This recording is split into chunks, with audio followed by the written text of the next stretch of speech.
Hi there, hope you're well. Crikey, chopping boards or cutting boards. There's a ton of videos out there already. They seem to be a bit of a rite of passage for woodworkers, and I'm afraid it's one that's passed me by completely. So when my son mentioned that he'd quite like a new chopping board, I said, Jack, you come to the right place. Here's 20 quid, go and buy yourself one from IKEA. You get one of those nice sort of bamboo ones. Didn't go down too well at all. Oh, can't you make me one?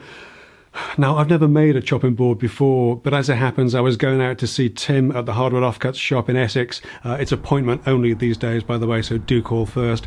And Tim had very kindly put together some nice American black walnuts, some Canadian maple, and some beech for me. I already had some cherry that was about the right size, so back here in the workshop, I fired up the little Erbauer planer thicknesser and started turning larger bits of timber into smaller, mostly squarish strips.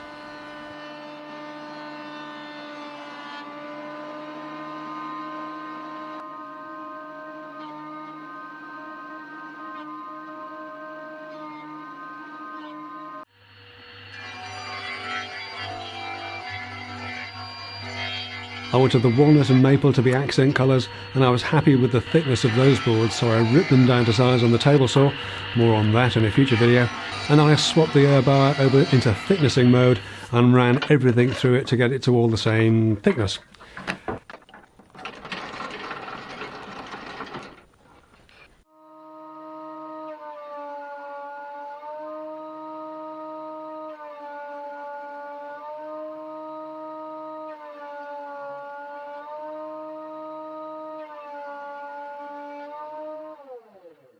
With everything cleared away, I've laid out the strips onto a pair of parallel clamps and then flipped the strips backwards by one face and started the glue up. I'm using Titebond 3 adhesive as it's food safe, and I'm applying a generous amount to each strip before butting it up into position, trying to keep the left hand edge as square as I can just by eye.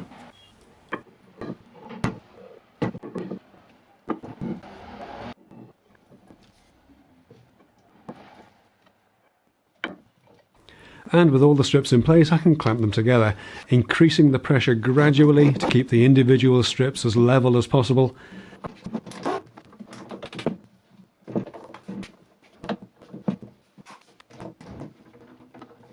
And then adding another couple of clamps in from the top side to try and keep everything flat and to avoid any cupping.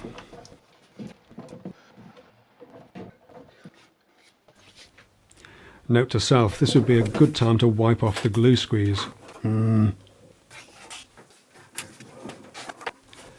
Now, normally I'd leave this overnight, but this actually went a full weekend, and by the time I took it out of the clamps on the Monday morning, the glue squeeze was absolutely rock solid, so much so that I had to use a scraper to get the worst of the residue off, and then a hand plane to clean things up further.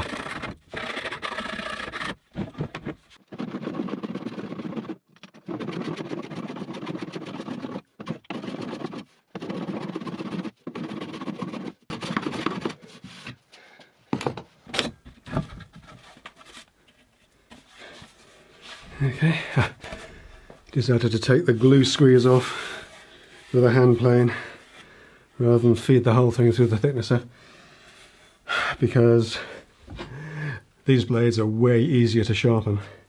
But a bit more physical. So that's pretty much okay. We can run this. This is flat enough, I think. We'll get that through the thicknesser, taking off fractions of a millimetre to start with, because we're doing across the whole board, so it's a lot to take off for a little machine. And I will need to just trim down these sides a little bit just to get it through, but yeah, well, I've got my breath back.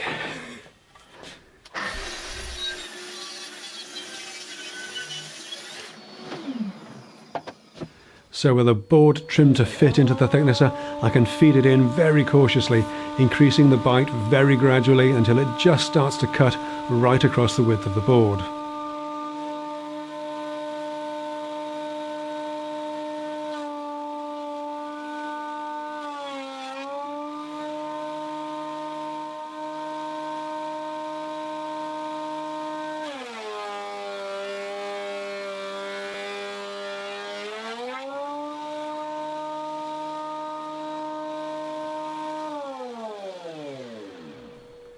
Oh, okie dokie. You know, it may not be the most expensive, well, certainly isn't the most expensive, it is actually the cheapest planer, thicknesser, jointer, combo machine, whatever you want to call it, that I could buy here in Britain. But that finish beats the heck out of hand planing, that's for sure. Well, certainly my hand planing. Whenever I use this, or wherever people catch up on the video that I did, the introductory video to the little Urbar planer thicknesser, I get an awful lot of questions about snipe. What's it like for snipe? How's it snipe? I don't get any. None at all. I don't know why.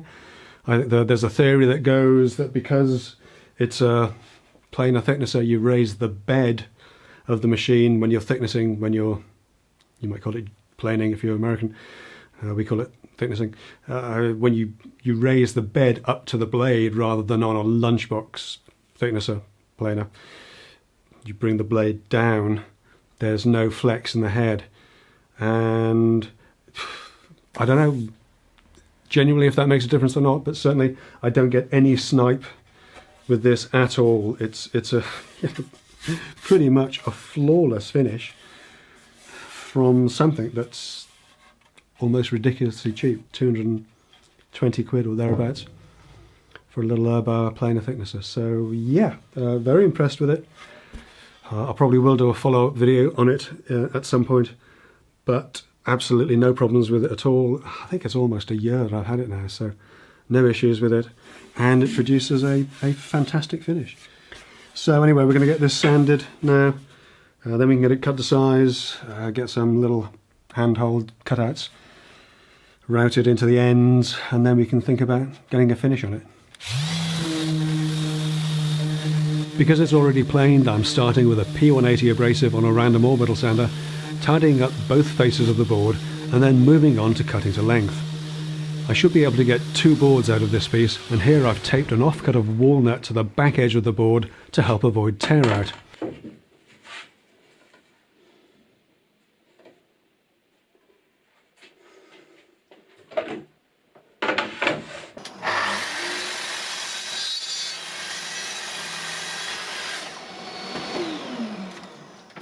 That worked. And with the 2 boards cut to size, they get another session with the sander.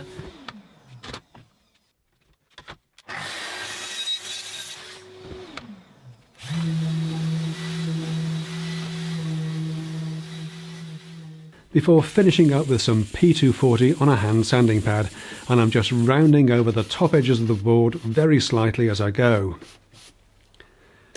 Next up, it's over to the router bench where I've set up a core box cutter to route some finger holes, taking 2 passes to get to the required depth. Notice the start and stop blocks clamped to the fence for safety and repeatability. These cutters can sometimes leave a bit of a furry edge, but this is easily removed with sanding. The next step is to spray the boards with water and leave them to dry naturally.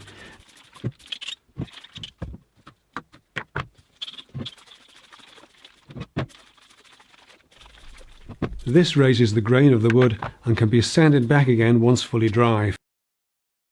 First with P240 on the sander,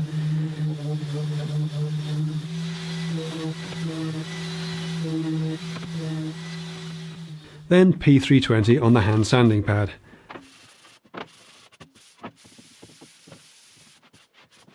And I'm finishing up with a P500 Abrolon foam-backed abrasive. Both boards get a wipe over with a tack cloth to remove any residual dust, and then we can start with the finishing.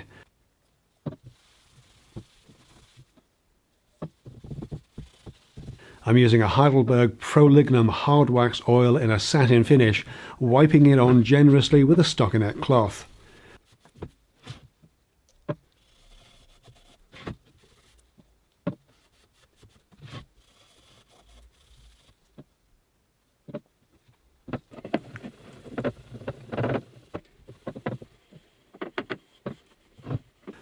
Before putting it aside to dry overnight. Earlier on I put a couple of push pins through the cardboard corner protectors that I'm using, and these fine points let the boards dry without leaving any marks.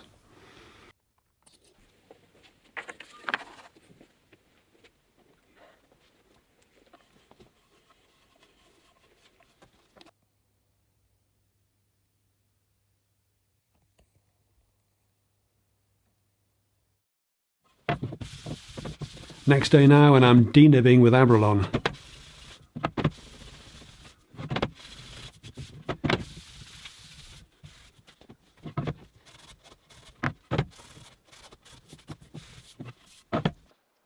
And then applying another coat of oil. This time I'm starting with the edges before moving on to the base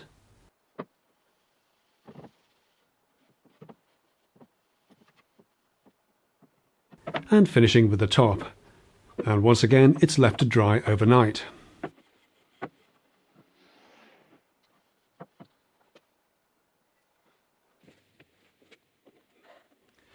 And this is what you get after just a couple of coats of oil, a lovely smooth satin finish that's almost too good to use. I'll probably get another coat or two of oil onto this before I hand it over, but I think it's turned out pretty well for a first attempt. And I do like the cherry alongside the maple and the walnut. Though do let me know in the comments if you made something with a combination of species that worked particularly well for you, as I'd be very interested to hear about it. Next time I'll probably make something a little fancier and more involved, and maybe just a little bit bigger, although this is the same size, 250 by 350 mil, as a commercial board that I bought when I was first setting up my first flat, so certainly big enough for our relatively compact British kitchens. That's it for this week's video though. Thanks for watching my first ever chopping board. I hope you enjoyed it and I hope you found it useful. If you did, then give the video a thumbs up, share it freely, and do consider subscribing for more weekly workshop videos. I'll come and join the Patreon party at patreon.com/10-minute workshop for additional exclusive content or behind the scenes videos. And I'd like to thank all the folks who do just that, as their regular contributions really do help me to keep the lights on here and make it possible for me to make regular, freely available content like this for the 10-minute workshop channel. But that really is it for this week though. Thanks for watching, and I'll see you next time. Take care.